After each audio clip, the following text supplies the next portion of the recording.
What's going on, everyone? It's time for another horror film review. Today we're going to review The Lodge. It was released by Neon Pictures January 23rd, 2019. It was produced by Simon Onkus, Eliza James, and Aaron Ryder. It was written and directed by Veronica Franz and Severin Finella.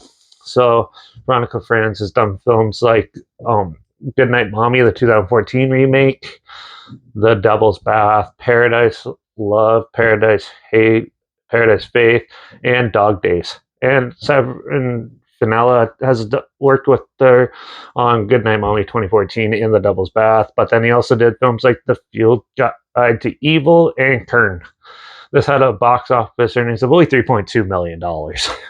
So, The Lodge. Well, The Lodge is more of an atmospheric horror film. It's kind of plays on mental, plays with the mental mindset while you're watching it, basically.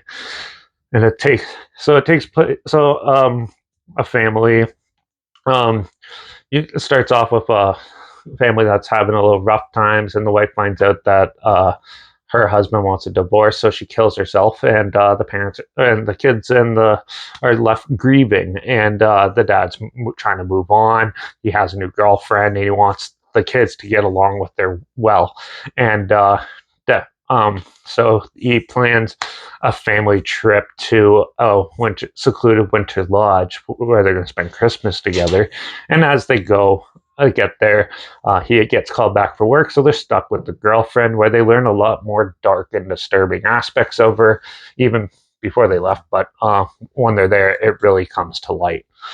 So this is an interesting horror film. It's not going to be for everyone. It's a slow burn, and definitely plays a lot on the atmosphere. It plays with seclusion, loss, and all that, and how it could all impact your life and people around you. And the kids really do not trust her, and she tries to get them to like her and stuff like that, even though some really dark and weird sort of things start happening. There's even a little bit of paranormal-ish stuff sort of going on, and they're not sure what it is.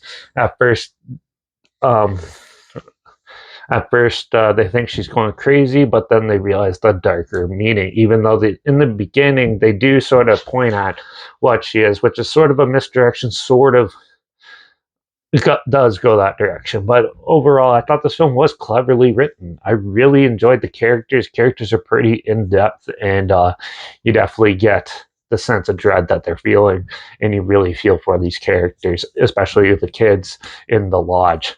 And it goes pretty dark. This is the type of film I actually look for and like more in horror.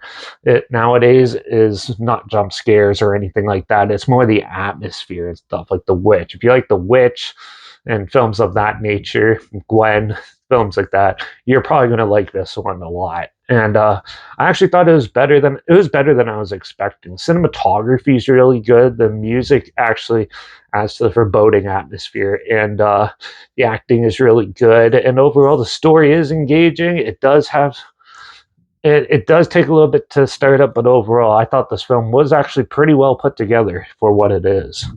And yeah, overall, it's a pretty good film. It's has some spooky, scary moments, and it has a little bit of stuff to sort of keep every type of horror fan, except for monster fans, happy. So yeah, I'm going to give The Lodge a 4 out of 5. It's pretty good and stuff like that. If they added a little more tension and maybe added another character or two to spice it up a bit, it probably been even higher. But still, for what it is, it was way better than I was expecting, and I actually really enjoyed it. So yeah, The Lodge, 4 out of 5.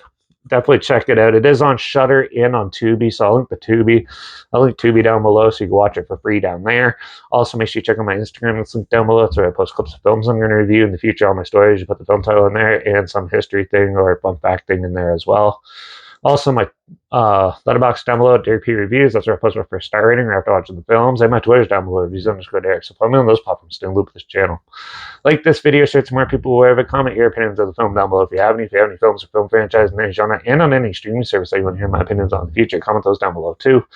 I try my best to get to them as soon as I can and if I can find them. Make sure you subscribe. Hopefully, some weird, obscure, and odd day proud enough to check it out together. And also share my opinions on popular films, classic films, and reviews on other things as well. And, well, make sure you ring that bell because we're gonna do the third film in A Quiet Place, the Quiet Place trilogy, the new one, A Quiet Place Day One, in the next review. So make sure you tune in for that. Watch out for all those new people that are falling in love because a lot of them might have darker tendencies than what they do, than what they originally have. And I guess I'll see you all in the next review. Also, one point I want to make: I really love the ending in this. It's a big twist, but it definitely has one of the more bleaker endings, which I always like to see. So sick of all this happy ending bullshit. So at least that's in this too. So yeah, but yeah. So make sure you ring that bell, subscribe, and I guess I'll see you all in the next review. So until then, cheers.